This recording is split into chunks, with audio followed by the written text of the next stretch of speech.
China European యూనియన్కి సంబంధించినటువంటి European commission vice president కాజా కల్లాస్ని చైనాకు సంబంధించినటువంటి ఫారెన్ మినిస్టర్ వాంగ్ యీ కలిశారు. సో చైనా EU మధ్య ఈ జరిగినటువంటి ఈ సమావేశపు ఉద్దేశం ఏంటి, దీని నుంచి అవుట్కమ్ ఏంటి, అండ్ కేవలం ట్రేడ్, ఎకనామిక్ అఫైర్స్, జనరల్గానే ఇంటర్నేషనల్ బాడీస్ ఎవరు ఏ దేశాలు మాట్లాడినా క్లైమేట్ చేంజ్ అనేది ఒకటి మాట్లాడతారు. ఈవెన్ మొన్నటి ఇండియన్ కాన్ఫరెన్స్లో కూడా చూసా కదా. సో బేసికల్ క్లైమేట్ చేంజ్ ఇట్లాంటి వాటి మీదనే పరిమితమా, లేకపోతే ప్రస్తుతం యూరోప్లో నెలకొన్న పరిణామాల నేపథ్యంలో ఇది ఎటువంటి అంశంగా మనం భావించాలి? బేసిక్గా ట్రేడ్, వీళ్ళిద్దరి మధ్యలో వ్యాపారం, వాణిజ్యమే చాలా క్రూషియల్. గతంలో యాంజెలా మెర్కెల్ నేతృత్వంలో కంప్లీట్గా చైనాతో అనుసంధానం చేసేసింది ఆవిడ. ఈరోజు పరిస్థితి ఏంటంటే చైనా వాళ్లే శక్తి పెంచుకున్నారు.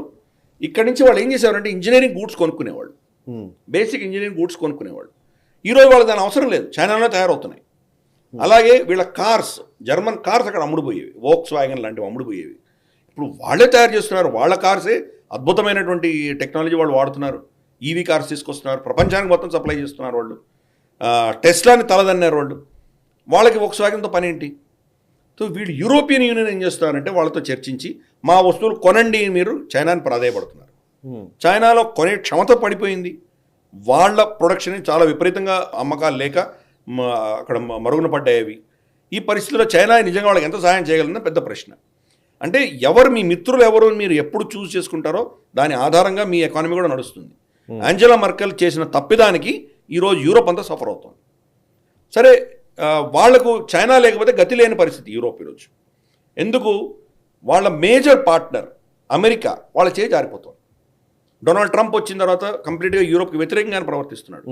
ఇంకెక్కడ వెళ్తే ఎక్కడికి వెళ్తారు వాళ్ళు? మిగిలింది రెండే వాళ్ళకి, చైనా, భారతదేశం. చైనాలో 5వ వంతు మాత్రమే మనకంటే 5 రెట్లు పెద్ద దేశమైంది చైనా. అంటే ఎకానమీ పరంగా కావచ్చు, మార్కెట్ పరంగా కావచ్చు, వాళ్ళ శక్తి అంతకన్నా మనం చూసామంటే. కాబట్టి చైనాతో వాళ్ళు మైత్రి చేయకపోతే వాళ్ళు గతి లేని పరిస్థితి ఈరోజు యూరోప్కి వచ్చింది. అందుకని యూరోప్ చైనాతో చర్చలు చేసే ప్రయత్నం వాళ్ళు చేస్తున్నారు. సో చూద్దాం ఇది మరి. సరే, వాళ్ళ మధ్యలో ఉన్నటువంటి ఇష్యూస్ చాలా ఉన్నాయి. ఫర్ ఇన్స్టెన్స్ చైనా రష్యాకి డ్యూయల్ యూజ్ టెక్నాలజీ పంపిస్తోంది అని ఆవిడ ఆరోపిస్తోంది.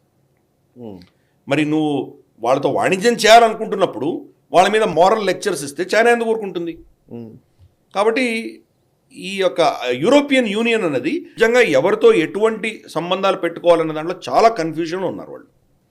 సరే, ప్రయత్నాలు అయితే జరుగుతున్నాయి, కానీ డొనాల్డ్ ట్రంప్ యూరోప్ని ఏ స్థాయికి తీసుకొచ్చి వదిలిపెడతారో అన్నది మనం చూడాలి. దాని ఆధారంగా మరి చైనా యూరోపియన్ యూనియన్ రిలేషన్షిప్ ముందుకు వెళ్తుందా, లేదా చైనా కంప్లీట్గా యూరోపియన్ యూనియన్ని వాళ్ళ అధీనంలో తీసుకొని అమెరికాకు వ్యతిరేకంగా తయారు చేస్తుందా చూడాలి మనం.